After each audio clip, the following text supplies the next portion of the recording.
माझ्याकडे पहा. हा, कुसंगत. कारण असे बघा, प्रत्येक जीव ज्या संगतीमध्ये जातो त्या संगतीचा परिणाम त्या जीवावर झाल्याशिवाय राहत नाही. आता जुन्या लोकाला ती मन पाठ आहे बघा, आत्ताच्या पोरांना नाही सांगता येणार, पण जुनी मन पडलेली बघा. एक ढवळ्या शेजारी पावळ्या बांधला, पुढे काय वान नाही म्हणून गुण लागला. म्हणजे तुम्हाला माहिती आहे बुवा, ढवळे पावळे सांभाळले काय. जुन्या लोकांची मन पडलेली जुन्या काळामध्ये काय म्हणायचं लोक, ढवळे शेजारी पावळ्या बांधला, वान नाही पण गुण लागला. आता पांढरा एक ढवळे पावळे असेल हे की नाही, आणि एक ढवळा जर त्या ठिकाणी असेल तर पांढरा आपलं काळा जर एक असेल आणि पांढरा, असा गुण लागत नाही. मग त्या ठिकाणी कलर लागत नाही. त्या ठिकाणी जे वर्णन केलं जगद्गुरु, गुण लागतो, गुण फक्त. वाण लागत नाही म्हणजे रंग लागत नाही, पण गुण लागल्याशिवाय राहत नाही. जशी जशी आपण संगत करू तसा तसा जीवनावर परिणाम होत असतो. वाईट संगत अत्यंत घातक आहे जीवनामध्ये. आता जे आपल्याला समाजामध्ये व्यसनी माणसं दिसतात हे की नाही, व्यसनी माणसं, पिणारे खाणारे जे जे वेगळे असतील वेगवेगळ्या पद्धतीचे, हे जे माणसं दिसतात, मी तुम्हाला असं विचारतो, असा एखादा मुलगा आईच्या उदरातून जन्माला येत असताना तंबाखूची पुडी घेऊन आलेला कधी पाहिला कोणी? आईच्या उदरातून येताना कोणी तंबाखूची पुडी बिडी वगैरे घेऊन आलेलं नाही, गोवा पुड्या घेऊन आलेलं नाही.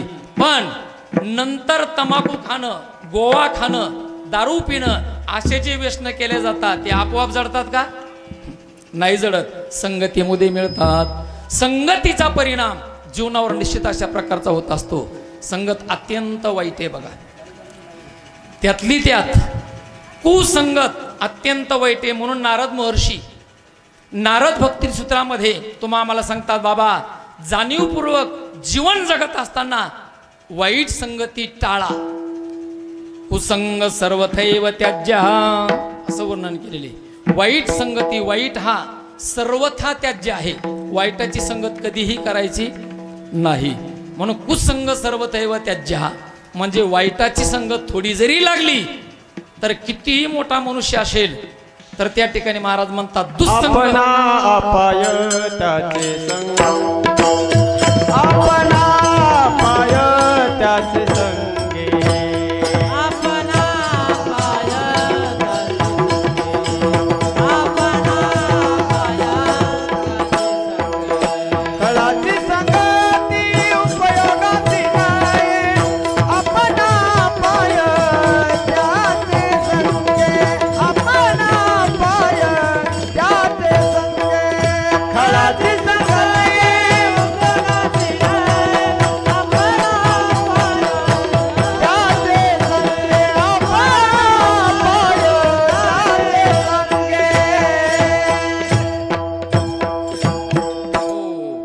खळ म्हणजे दुष्ट, खळ म्हणजेच वाईट. नाथ बाबा सांगतात त्याची संगती कधीही करू नका. का? आपण अपाय त्याचे संगे. आपल्याला वाईट अशा प्रकारचं वळण लागेल, आपण बाजूला जाणार चांगल्या मार्गातून. म्हणून म्हणतात दुःसंग सर्वथैव त्याज्य, वाईट संगती सर्वथा त्याज्य अशा प्रकारची असावी. आता तुम्हाला एक उदाहरण सांगतो. जगद्गुरु तुकोबाराने गाथ्यामध्ये उदाहरण दिलं. वाईट संगती किती वाईट आहे बरं का. आणि कितीही मोठा मनुष्य असला आणि तो जर वाईटाच्या संगतीत गेला तर त्याची 0 शून्य किंमत व्हायला वेळ लागत नाही. याकरता उदाहरण जगद्गुरु तुकोबाराने दिलं गाथ्यामध्ये. कुसंगे नाडीला साधू जैसा, साधू जैसा, कुसंगे नाडीला साधू जैसा,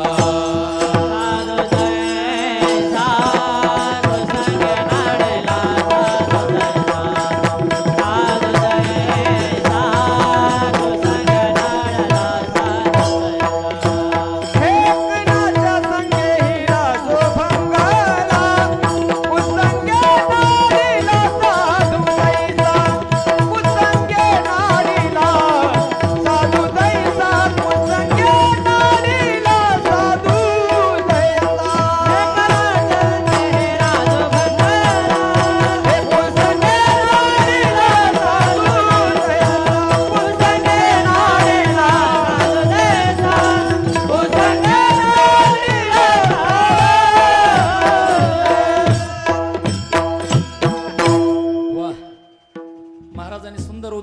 जगद्गुरु तुकोबाराय म्हणतात, थाप टाका.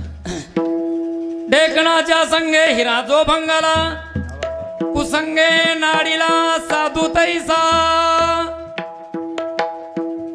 जगद्गुरु तुकोबांना उदाहरण दिलं. ढेकण माहिती आहे ना, ढेकण आता ते राहिले नाही जास्त, पण ढेकण नावाचं एक प्राणी आहे, एवढाच प्राणी, पण त्याची संगत एका हरिभक्ताला झाली, त्याचा परिणाम जगद्गुरु तुकोबाराय सांगतात.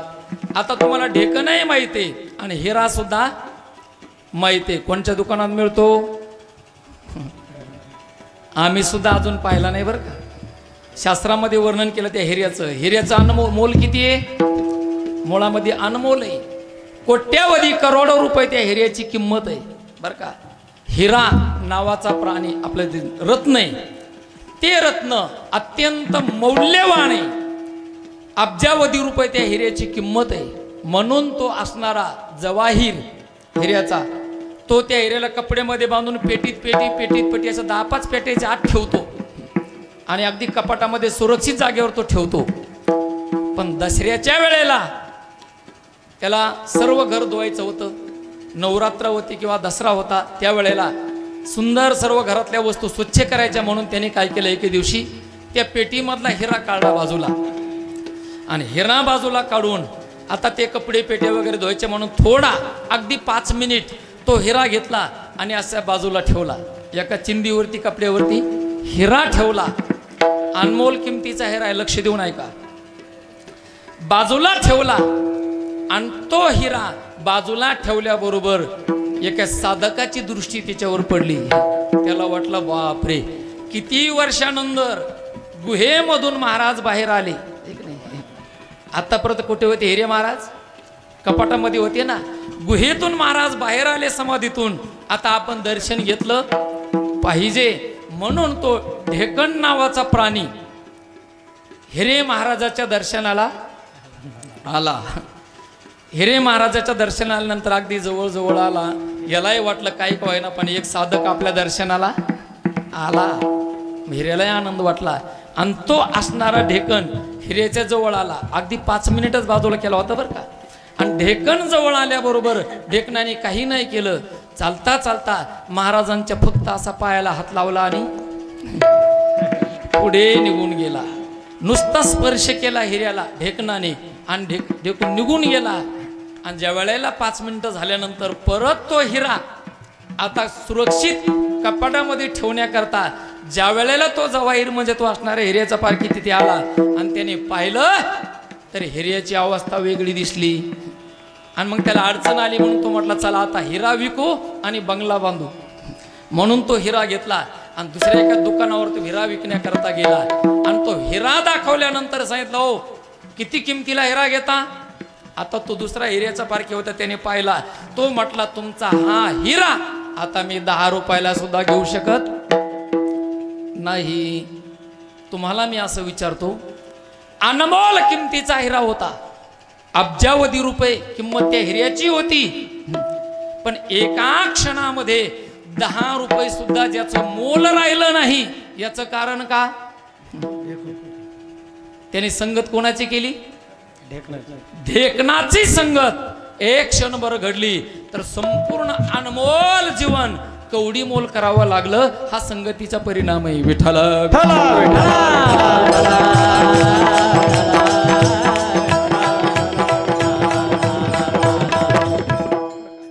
म्हणजे संगत अत्यंत वाईट आहे.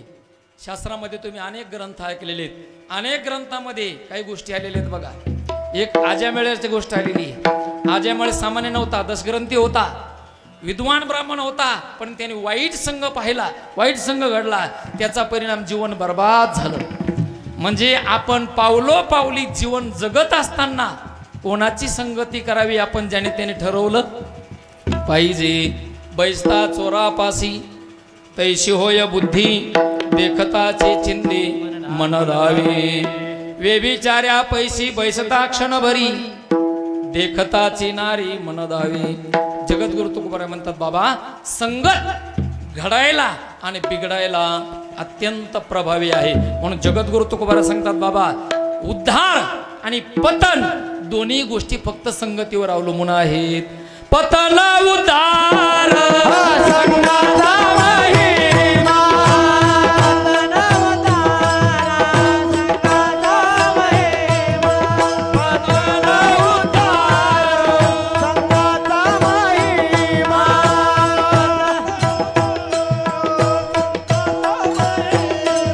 संगाचा महिमा त्याचा व्याधमा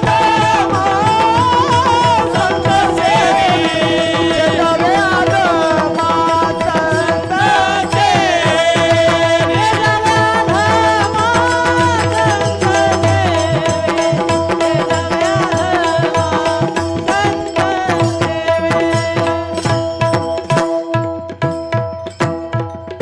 वा जगद्गुरु तुकोबाराय सांगतात पतन उधार संगाचा महिमा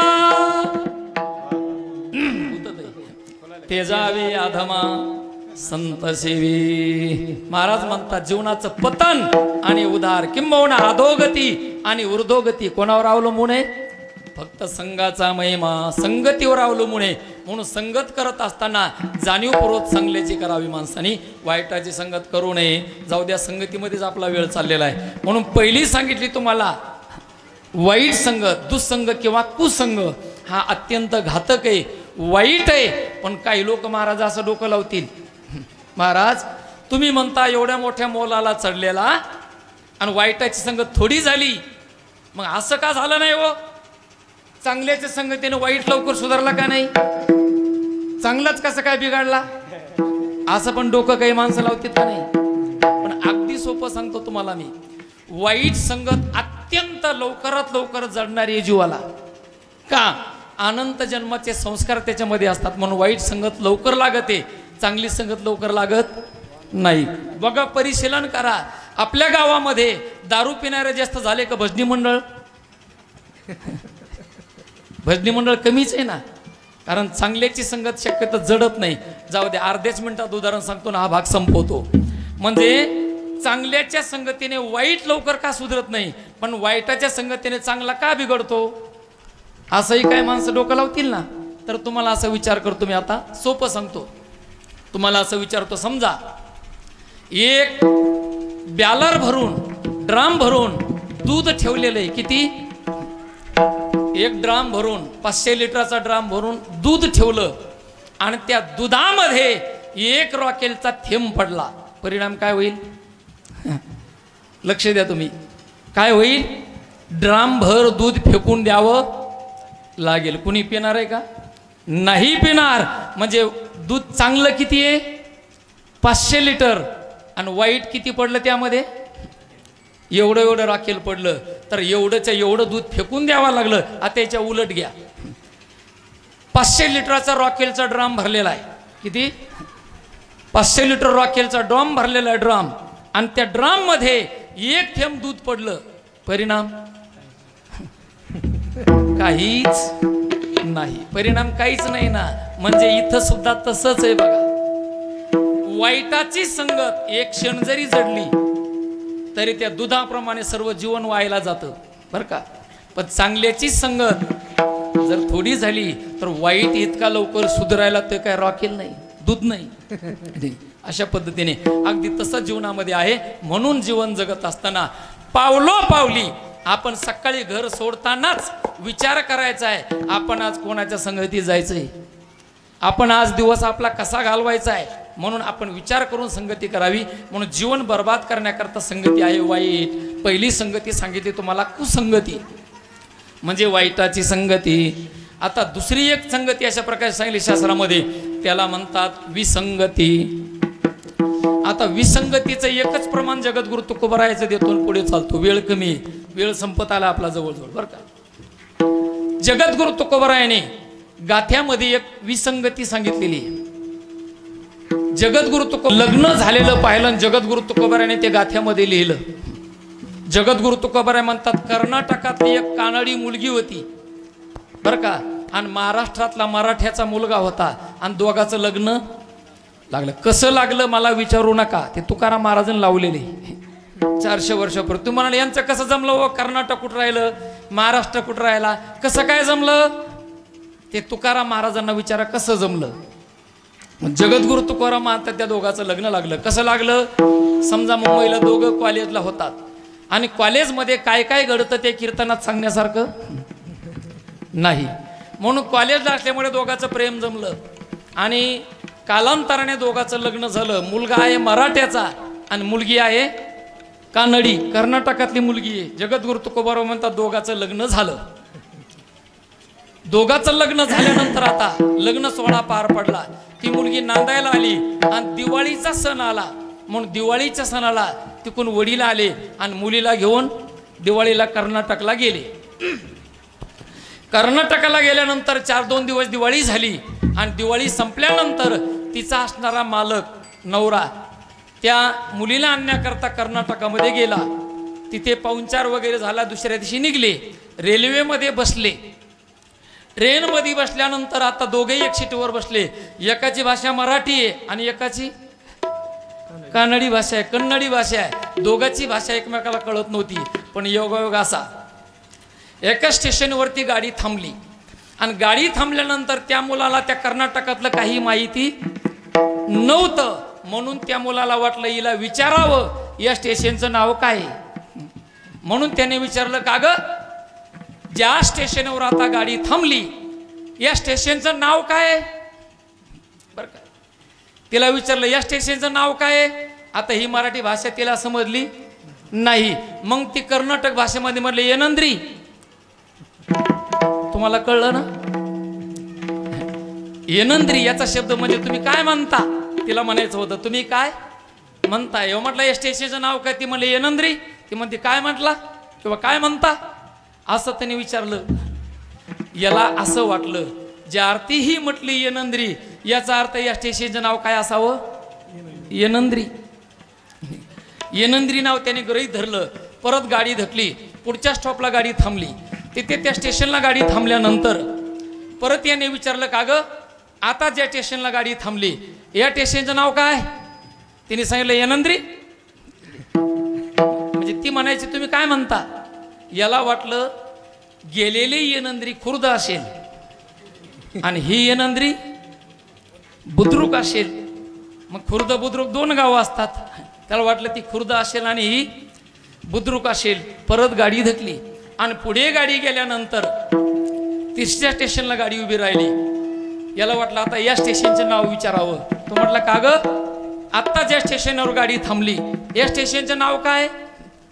तिला काय भाषा कळत होती. म्हणजे येनंद्री. येनंद्री. तो म्हटला येनंद्री येनंद्री. 1 झाल्या 2 झाल्या पण तो थोडा शांत राहिला. जाऊ द्या, कदाचित काही 5-25 किलोमीटरमध्ये 3-3 नावाचे गावं असू शकतात. त्याला वाटलं ही सुद्धा तीनंद्री असेल, ठीक आहे ना, खुद्रुक बुद्रुक आणि तिद्रुक असेल ही एक. म्हणून तो थांबला. परत 4थ्या स्टॉपला गाडी उभी राहिली आणि त्याने सांगितलं, का ग आत्ता ज्या स्टॉपला गाडी थांबली या स्टॉपचं नाव काय. तिला भाषा कळत नसल्यामुळे ती म्हटली येनंद्री. याचं टेम्परेचर 90च्या पुढे गेलं. तो म्हटला 1 झालं 2 झालं 3 झालं. येऊन जाऊन काय म्हणती येनंद्री. अशी बाई मागं सारली आणि जोरात, तुम्ही नाही ठेवून दिली, अशी जोरात ठेवून दिली.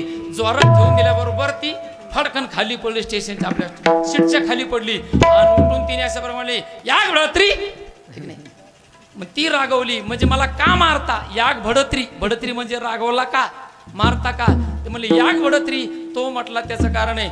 1दा विचारतो, 2दा विचारतो, 3दा 4दा विचारलं तर टिंगल करते माझी. येनंद्री येनंद्री येनंद्रीच म्हणते. म्हटलं या ठिकाणी रागाला आला. ती म्हणली याग भडत्री म्हणजे का मारता. असा दोघांचा संवाद. जगद्गुरु तुकोबाराय म्हणतात जसं तिला याची भाषा कळाना आणि याची भाषा तिला कळाना, या दोघांच्या जीवनामध्ये जशी विसंगती आहे.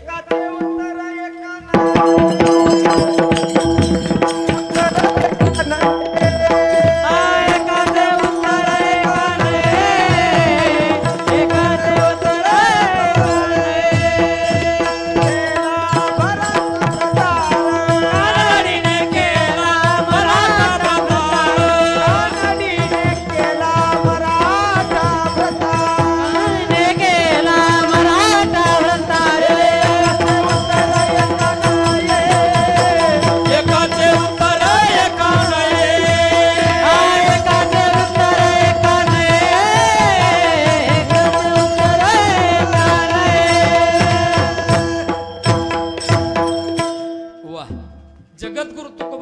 गाथ्यामध्ये हे लग्न लावलेले बरं का. कानडीने केला मराठा भ्रतार एकाचे उत्तर एका नये. का लिहिला असेल बरं जगद्गुरु तुकोबारायांनी? ही विसंगती का लिहिली? जगद्गुरु तुकोबाराय देवाच्या समोर उभा राहिली आणि देवाला म्हटले, देवा जसं कानडी आणि मराठा वधूवर दोघांचं लग्न लागलं, दोघांच्या जीवनामध्ये जशी विसंगती झाली, माझ्या जीवनामध्ये तसं होऊ देऊ नको बरं का.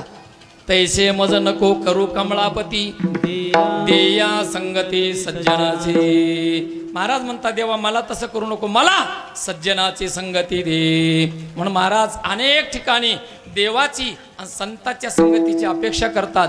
म्हणून जगद्गुरु तुकोबाराय म्हणतात, विसंगती जीवनात नसावी आणि कुसंगती सुद्धा नसावी, जीवनामध्ये असावी ती सुसंगती. म्हणजे संतांची किंवा देवाची संगत. गुणवान माणसाची संगत माणसाने करावी, चांगल्या माणसाची संगती असावी. संगत संतन की करले जन्म का सार्थक कछु करले. जीवनाची सार्थकता व्हायची असेल, जीवन उंच ठिकाणी न्यायचं असेल तर जगद्गुरु तुकोबाराय म्हणतात, बाबा संत समागमामध्ये जा, संतांच्या संगतीमध्ये राहा. संत संगतीत गेल्यानंतर मात्र मोठा होशील. संगत बडवणे की करले बडत बडत बडजाय.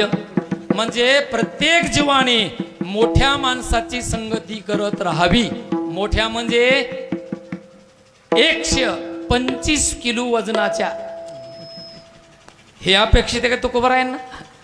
मोठा माणूस मी भला उंच आपाडच्या धिपाड आहे की नाही, अशा माणसाची संगती सांगितलेली नाही. मोठ्या माणसाची म्हणजे उच्च विचाराचा जो माणूस आहे, चांगले विचार ज्याच्या जीवनामध्ये आहे, ज्याचं सदाचार अशा प्रकार सदाचरण ज्याच्या जीवनामध्ये चालू आहे, त्याची संगती करा. म्हणून संतांची संगत किंवा देवाची संगत जर केली तर जीवन किती उज्ज्वल होतं हे जगद्गुरु तुकोबारायला सांगायचे. आजच्या अभंगामध्ये जगद्गुरु तुकोबारायांनी जे वर्णन केलं ते सुसंगतीचे वर्णन आहे. जगद्गुरु तुकाराम महाराज म्हणतात, भगवान कृष्ण परमात्म्याच्या संगतीमध्ये गोकुळामध्ये गोपाळ गेले आणि गोपाळ गेल्यानंतर भगवंताने गोपाळांना एका चांगल्या घरी नेऊन पोटभर खायला दिलं. गोपाळ तृप्त झाले आणि तृप्त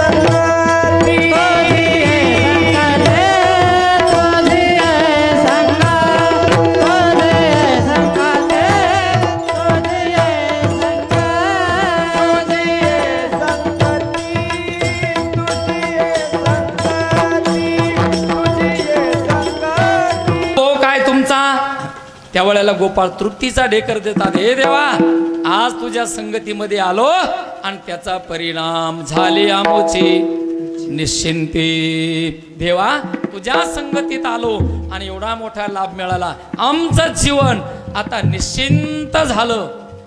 कारण देवाला आणि संतांना सोडून तुम्ही जिथे जिथे जाल तिथे तिथे तुमची चिंता वाढणारी आहे, मिटणारी अजिबात नाही. फक्त निश्चिंत जीवन, निर्भय जीवन, सुखमय जीवन, आनंदमय जीवन फक्त देव आणि संत या दोघांच्याच संगतीमध्ये होऊ शकतं, इतरत्र कुठेही होणार नाही. तुम्ही ज्यांच्या ज्यांच्या संगतीमध्ये जाल त्यांच्या संगतीचा गुण तुम्हाला लागेल, पण तुमचं निश्चिंत जीवन होणार नाही. निश्चिंत म्हणजे कुठल्याच प्रकारची चिंता जीवनामध्ये राहिली नाही. म्हणून तुझी संगती झाली आमोची निश्चिंती. देवा, तुझ्या संगतीत आलो. गोपाळ म्हणता, देवा आज आमचे निश्चिंत जीवन झालं. आता निश्चिंतीने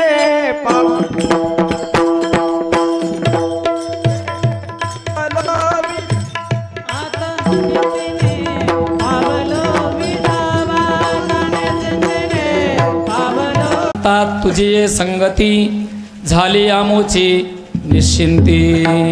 देवाने विचारलं गोपाळांनो, निश्चिंत झालं जीवन म्हणतात आणि तृप्ती झाला असं म्हणतात. मला एक सांगा, माझ्या संगतीमध्ये आल्यानंतर नेमकं तुम्हाला मिळालं काय? त्याचं उत्तर महाराज दुसऱ्या चरणी नाही देखील ते मिळे, नाही देखील ते मिळे, नाही देखील ते मिळे,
नाही देखील ते मिळे.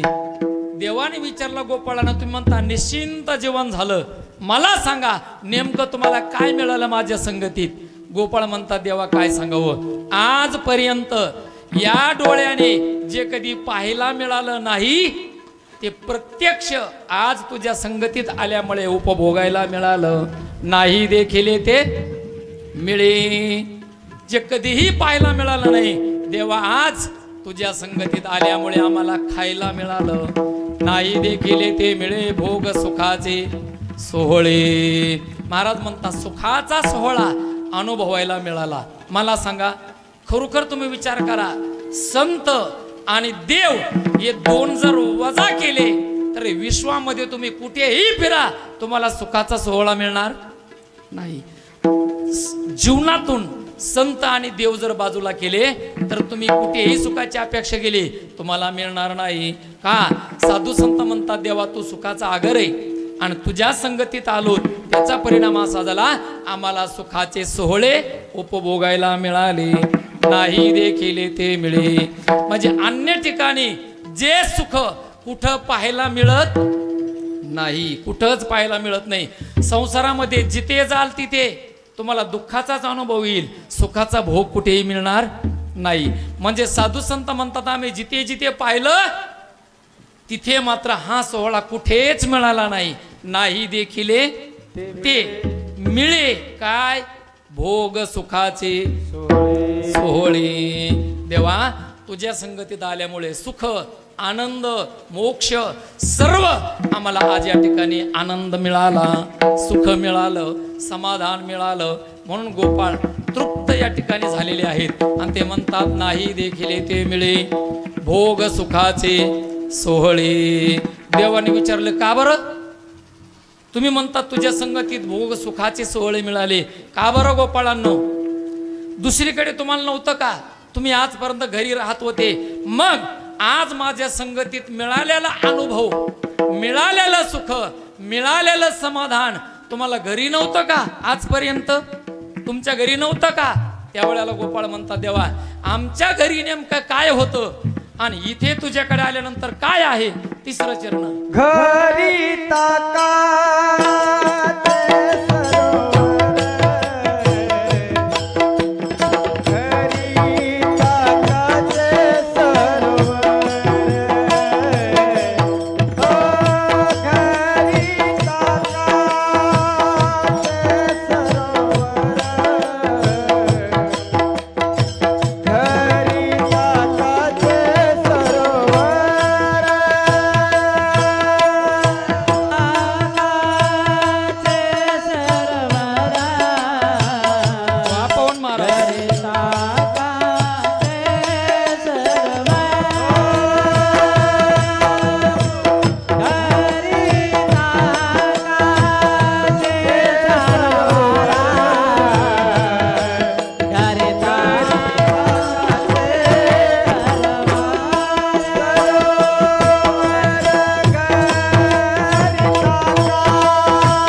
शास्त्रीजी.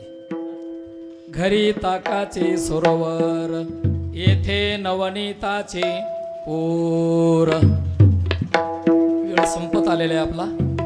जगद्गुरु तुकाराम महाराज म्हणतात, देवाच्या आणि गोपाळाचा संवाद महाराजांनी वर्णन केलेला आहे. देवाने विचारलं, का बरं तुमच्या घरी हे नव्हतं का? तेव्हा गोपाळ सांगतात, आमच्या घरी काय होतं आणि इथे आल्यानंतर काय मिळालं. तर महाराज वर्णन करतात, घरी ताकाचे सरोवर. आमच्या घरी आम्हाला फक्त ताकाचे सरोवर म्हणजे तळ, ताकाचे मोठमोठे कोठार भरलेले आहेत. कारण बघा, तुम्हाला विचारतो, ताक सार आहे का लोणी? ताक काय आहे? असार आहे. असार कुणीही फुकट देतं आणि फुकटचं ताक म्हणून जर जास्त पिलं तर सर्दी झाल्याशिवाय राहत का? ताक पिऊन कोणी पैलवान झाला का आजपर्यंत? नाही होणार पैलवान. ताक म्हणजे असार आहे, फलकट आहे, ताकाला किंमत नाही. तसं आध्यात्मिक दृष्टीने या ठिकाणी तुकाराम महाराज म्हणतात, घरी ताकाचे सरोवर म्हणजे देवा तुझ्यापर्यंत येण्याच्या पूर्वी आम्ही जिथे वावरत होतो ना, तिथे सर्व आसाराचाच बाजार होता. म्हणजे सार एकही वस्तू तिथे नव्हती. का बरं? फलकट तो संसार.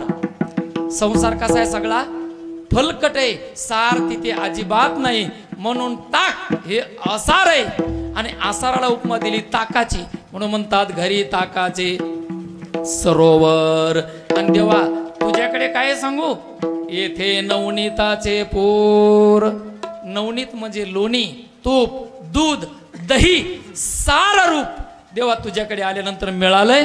तुझ्याकडे आल्यानंतर साराचाच अनुभव आहे आणि तुला एकदा सोडलं की सर्व आसारामध्येच आम्हाला राहावं लागतं. म्हणून तुकाराम महाराज म्हणतात, घरी ताकाचे सरोवर, येथे नवनीताचे पोर. मग देवाने विचारलं, ठीक आहे गोपाळांनो, आसारामध्ये वावरत होते, इथे आले, जे भोगायला मिळालं नाही ते तुम्हाला खायला मिळालं. सार अनुभवायला लोणी, दूध, दही सगळं तुम्हाला आता खायला मिळालं. मग आता तृप्त झाले ना? गोपाळ म्हणले, यात काय वाद आहे? खरोखर देवा आम्ही तृप्त झालोत, आता काहीच अपेक्षा शिल्लक राहिली नाही. देवाने सांगितलं, मग असं करा, आता मिळालं ना. देवाने काय सांगितलं? मिळालं आता चालते व्हा. जसं एखाद्या माणसाला काम घेऊन आला, काम झालं तर म्हणतात, आता झालं ना काम, निघा बरं तुम्ही. तसं गोपाळाला देवाने सांगितलं, तुम्हाला मिळालं ना, मग आता चालते व्हा.